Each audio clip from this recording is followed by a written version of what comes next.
Traditional recipes. Ireland.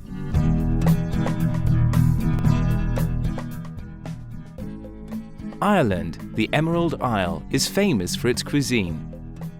Do you want to learn how to cook traditional Irish dishes yourself? Then take a look at these two tasty dishes. Boxty is a traditional Irish potato pancake. You make it with potatoes, an egg, flour, milk, baking powder and salt. Just peel and grate the potatoes into small pieces. Then put them into a towel to squeeze all the juices out. Mix the flour, salt and baking powder together. Beat the egg and then mix all the ingredients together.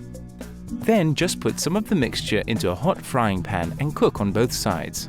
It makes a delicious breakfast. Irish stew is perfect for dinner in the middle of winter.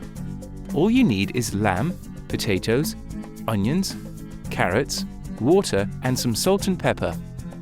Cut the lamb into large pieces and season with salt and pepper. Fry lamb pieces in a large pot till they are brown. Put meat aside, then cut the onions, carrots and potatoes into large pieces and cook in the pot until brown. Put the meat into the pot and add water. Cook for an hour. Are there any dishes like these in your country? How do you prepare them?